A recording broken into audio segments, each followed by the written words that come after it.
On Your Bike, proudly sponsored by North East Lincolnshire Council and NG.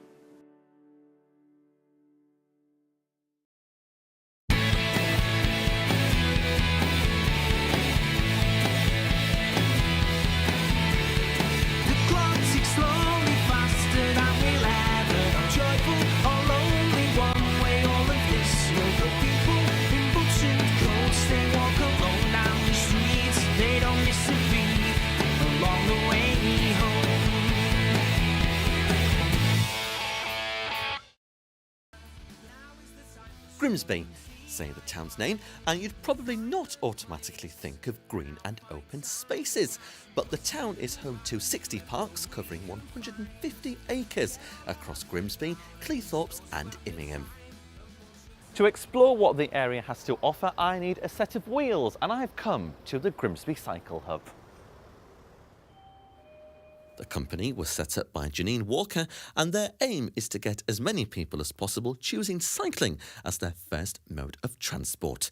They provide a wide range of services, including doctor bike surgeries, hire and indoor parking for commuters. Janine, lovely to see you again. And you, Luke. It's over 2 years since I was last here on my first exploration of cycling in the area. How have things progressed with the Cycle Hub since I last saw you? Oh, it's been great. We've got so many more people using us. Loads of people come in for the secure indoor parking that we do. At £1 a day, they find it cheaper than the bus, cheaper than the car park, and it's given them the freedom to bike into town, knowing that the bike will be safe, because they daren't bike into town and leave it, say, outside Wilko's or the library or the co-op, because they're known hotspots. Why do you think cycling has become phenomenally successful in the last couple of years? I think after the explosion in 2012, after the Tour de Yorkshire, I think people have rediscovered the fun in cycling. It's a really fun way to get exercise and get fit, and you get a group of people all with the same passion, so you gain a new sort of family of friends, if you like. Where would you like to see the Cycle Hub progressing and flourishing in the next few? Because obviously you're very successful at the moment, but how do you envisage the organisation moving forward? Well, we do have a second cycle hub in the pipeline in Cleethorpes. That should be opening in spring 18, providing all the building works go to plan. So yeah, we're hopeful to expand that way. Sue is a commuter who cycles to work and leaves her bike secure at the hub, all for just £1 a day. How long have you actually been cycling to work? Well, I started cycling to work the odd day 4 years ago. When I had the idea, I thought I'll just do it twice a week or something. And before I knew it, I was doing it every day. So started cycling in every day from when the Cycle Hub opened, because that gave me the perfect opportunity to do it. And then I eventually got rid of my car in the December, because I found it was parked up at home all the time. So cycling's been really good. What are the health benefits for you of cycling? What do you enjoy most about cycling? I find it quite relaxing at the beginning and the end of the day for clearing your head. It's nice to be out in the fresh air, no matter what the weather is. As long as you're dressed appropriately, it's fine. But the other benefit I've had, I've found, I used to be quite a severe migraine sufferer, and since I've been cycling, practically don't have any at all. So I don't know why the reason for that is, but it seems to work really well for me. But I bet Sue wouldn't swap her modern and conventional cycle for something a little bit more nostalgic. Just look what you can hire. I'm not sure I can manage this penny farthing around Grimsby, but I'll certainly give it a go while I'm here. The penny farthing dates back to 1869, when a Frenchman, Eugene Meyer, invented it. The following year, English inventor James Starley, revered as the father of the bicycle industry, began producing bicycles based on the French design. Its name comes from the penny and farthing coins of the time. The invention of the penny farthing was the desire to make the bike faster, thus increasing its appeal for young sporting men. Although a short-lived trend, the penny farthing became a symbol of the late Victorian era. Its popularity coincided with the birth of cycling as a sport. But bringing things right back up to date now, a modern bike for my jaunt around Grimsby. My first trip takes me to Wylsby Woods, famous for the two large lion statues that stand, one on either side of the main entrance. They're over 100 years old. They were created by a local sculptor, Richard Wynne, and were placed on plinths inside the gateway to Campbell's newly built home, Abbey Villa, once completed. Campbell died in 1908, and following his widow's death in 1915, the lions were handed to the then Grimsby Borough Council. In the 1930s, the lions were at a local private zoo before moving to their present site. As well as the lions, Wylsby Woods is also home to Wojtek the bear. It was placed in the woods in 2011 in honour of a Polish regiment based in Grimsby after World War II. The Carpathian Lancers camped in the town when they were demobilised after the war. However, due to the Russian movement, they were unable to return home. Thousands of pounds was raised by the Anglo-Polish Society for the sculpture in honour of the regiment. Wojtek was the regiment's mascot. The sculpture is certainly a fitting tribute. Simon Elmer is a member of the Polish Society and knows a thing or two about the town's strong links with Poland. The Anglo-Polish Society, which was originally formed in Grimsby, was actually formed in 1948 by the commanding officer of a Polish armoured car regiment, the Carpathian Lancer Regiment, which arrived in Grimsby having fought as part of a very large Polish force in Italy alongside the British forces. Because of the political situation at the end of the Second World War, with Poland now being a Soviet communist satellite state, the Polish forces in the West, the Army, Navy and Air Force, were still under the command of the government in exile based in London. That government didn't want to go back to Poland because its fate was all too apparent, as would have been that of its servicemen and women. The Polish community in Grimsby today is very much in the steps of its wartime forebears, getting itself known and working hard and creating a good impression of itself in a small town which across those decades has unfailingly made its welcome. It's one of the key points when we were speaking to the few veterans remaining, both in England and even in one case as far away as Sacramento. The enduring image that they have about coming to Grimsby is how welcome they've been made. And certainly the modern community here works hard, rises to the challenge with a smile on its face, and is very, very ready to accept and again build a new life in a new land. Wojtek was known throughout the Polish army, and he was a symbol of hope and bravery, and he was the Polish army mascot. He was given his own army rank, his own pay book, his own army number, and he was known as Capra Wojtek.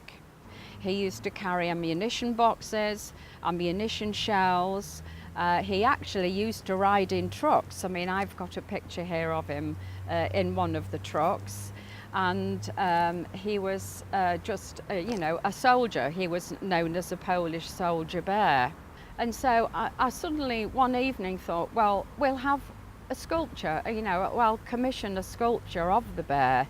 And of course, it was commissioned to complement the wooden animals that the children enjoy in the play park as well.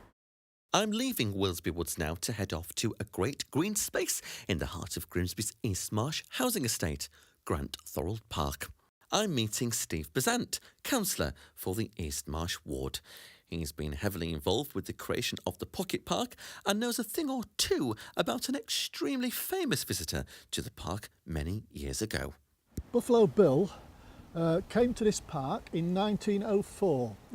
He was based over at Five Ways Roundabout, a few hundred yards over there, and the park was opening in 1904, in the June, I believe it was. Nice sunny day like this, and then all of a sudden the wind got up and blew a marquee over.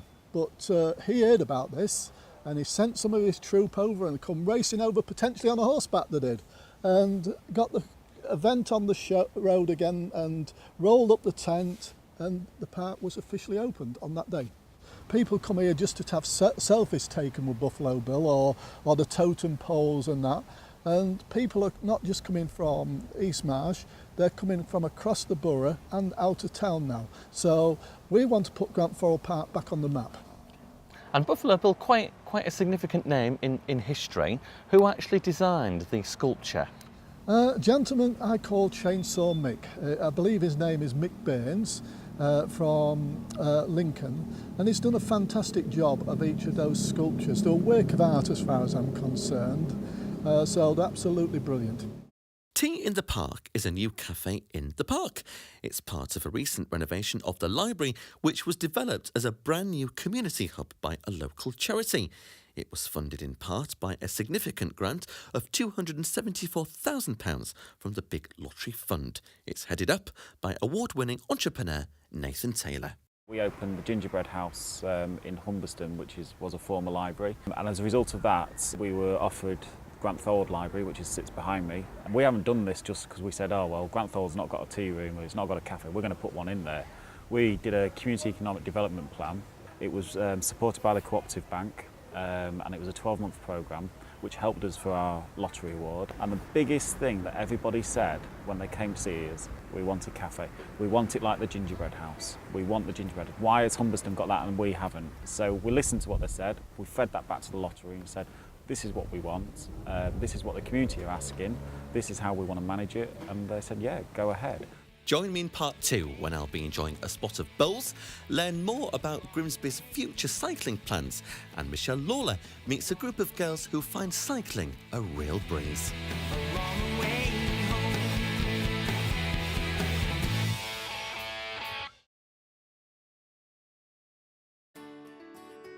On Your Bike, proudly sponsored by North East Lincolnshire Council and NG.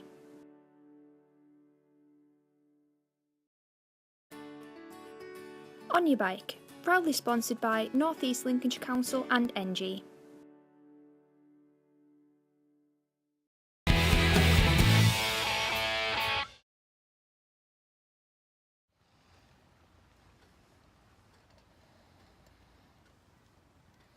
People's Park dates back to the late 19th century. It lies in the heart of a residential area, a true haven of peace.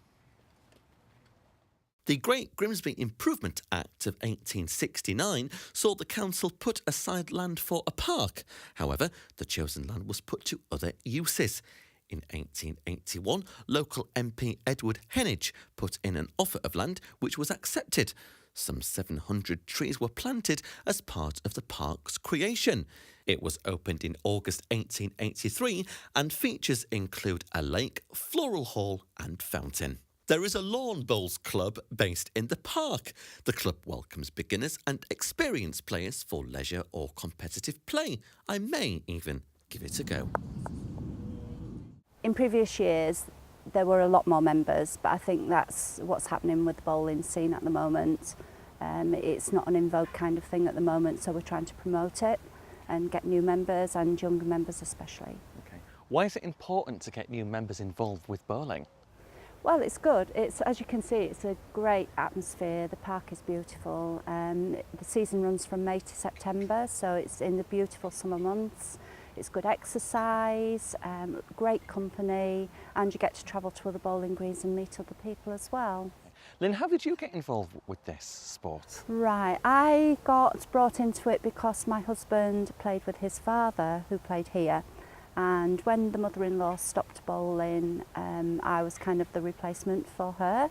So I was encouraged to come along, and I did, and I played and I stayed. And I'm now the secretary and have been since 2011. So very much a family tradition in some respects. It is, yes, yes. Yes, and prior to that, my husband's grandfather played at Sussex, so that it's in the family, but People's Park is the green that we've chosen to stay with. Is it a difficult sport to get the hang of? Because I'm very much a novice sportsman, I'm afraid. I think you'll be fine. Okay. Yeah. Well, I think while I'm here, it would be wise for me to have a game of bowls. Will you join me? That's fine. Wonderful. Great. Thank you very much Okay, indeed. thank you, thanks. If you love someone, make sure you let them know. And if you want to sing a song, go find yourself a show. Even if it's in somebody's kitchen with people you don't know. Now is the time for some DIY. You find the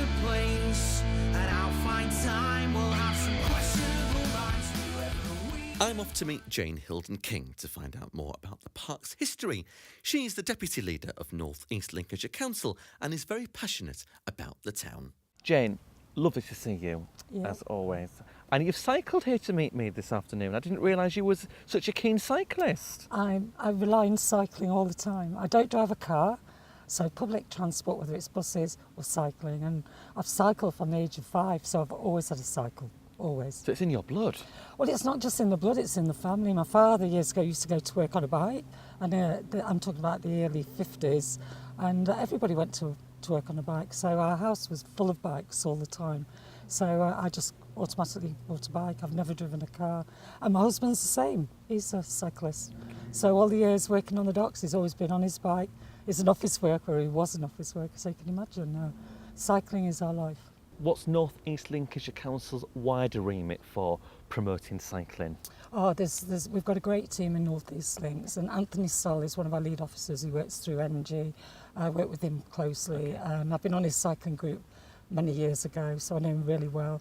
But where it's really come to its own is since I've been the portfolio holder for health, especially public health and health well-being, one of our promotions is to try and get people to be more active, and that's not just on cycling, on walking, anything to get them from out of the cars or getting them moving, especially elderly people, because its assumption is that older people can't ride a bike. Well, a lot of my friends do. I am old, yeah.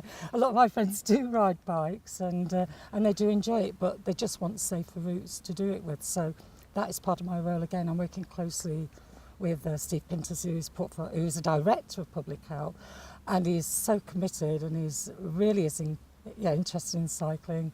And we're working on some work at the moment, looking at cycle paths leading to Immingham. We're looking at the North Wall, looking at whether we can get better access along there. So there is a lot of initiatives going on at the moment.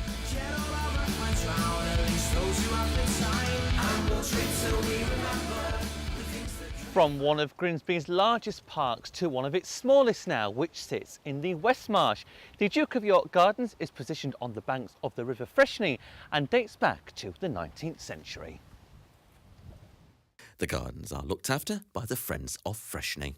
Well, it started off some years ago with a chap by the name of Chris Scott, who was fantastic. He used to go to schools and talk about the River Freshney. Now, when we talk about the River Freshney, we've got to understand that the River Freshney runs from the Heritage Centre right through to Laceby. Wow, it's a massive stretch. Yes, yeah. Oh, and we can see the river behind us River Freshney here, behind can't us, we? yeah.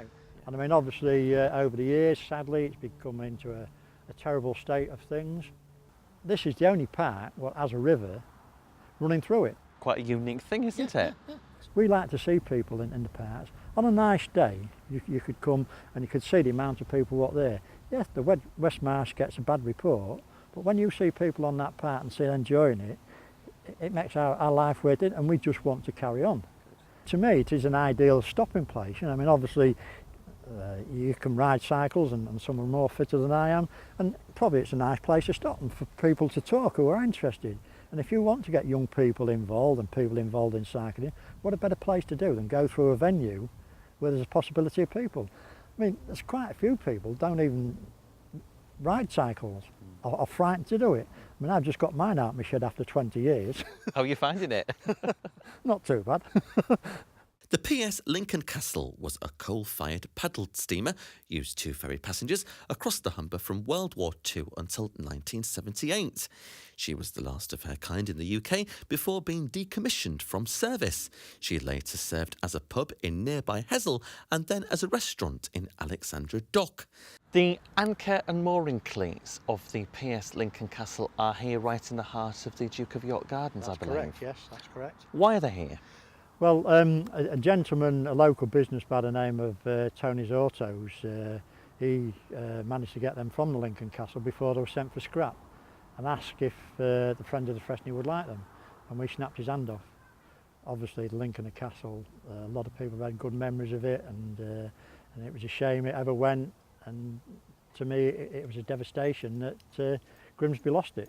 So Keith, how important is it for you that we have this remnant here to remember the PS Lincoln Castle? Well, I think it's ideal for young people when their parents or their grandparents are talking about the Lincoln Castle.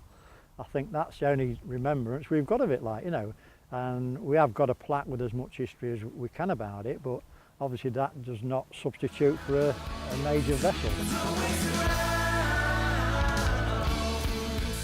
Now it's time for me to catch up with Michelle Lalor, who's been doing a spot of cycling on her own, and she certainly proves that this girl can. It's a national initiative that was launched by Sport England in 2015 to promote sport amongst young women. As part of the scheme, they run female-only social cycling across the UK. A real breeze.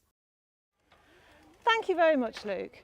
And it's a shame I haven't got that e-bike that you've used during some of this series to take part in the next journey of On Your Bike.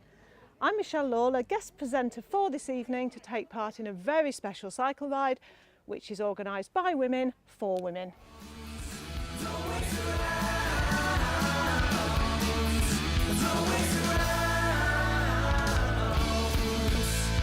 I'm a breeze champion, which I've been for about 2.5 years. I take up to 8 ladies on my own out on rides, set rides around the countryside, just for enjoyment. Other ladies join us, other breeze champions join us, so then we can take more. It's just a social group. We all go for a natter and a chat and just to be out in the fresh air. We go as slow as the slowest rider or as faster if they want. It is really just a social event. There's no need to be dressed up in lycra, anything like that. It is just a social fun side event. And that's very important because you can see me tonight. I've dragged my daughter's bike out of the shed, which we had to sort out quickly, and just got what I've got on and dragged an old pair of trainers out. So it really is for anybody. It is for absolutely anybody, any age, anybody. The lady called Vicky Loftus, who does a lot of cycling around this area and does courses, etc. Did a ride. I went out with her with my little boy and we got in from there. She got talking about it and that's how I ended up going for it. Can you tell us where we're going to be going tonight then, just so I know what I've got to suffer? We're going to leave Neville Turn Away up towards Waltham Windmill, through to Ashby-cum-Fenby and just round the outside country lanes back into Brigsley. We'll do it a second time, but we'll turn off the second time through the farm, up onto the Barton Street and back round Miller's Loop again. Because I've been told you do rides for different abilities. We do. This is because when I phoned you to take part in this, you asked me what ability, and I said, can we make it a little ability? Yeah, this is probably one of our 10 miles is usually the shortest one we do. Right, but okay. It sounds a lot. It isn't a lot. No. How fast would you go on a cycle then? We would go as fast as the slowest person. Right. Okay. Good. Good. And the benefits of cycling in North East Lincolnshire and this region? Apart from obviously health issues and health side of it, it's a great way to make friends. All these people here, majority of these people here, I never met until we started Breeze. Wow. I've got a really good friend circle now.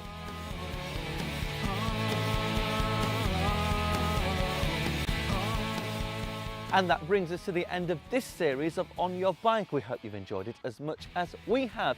If we've left you feeling inspired to get on your bike, then follow the links to our website estuary.tv. And it just leaves me with one thing left to say: safe cycling.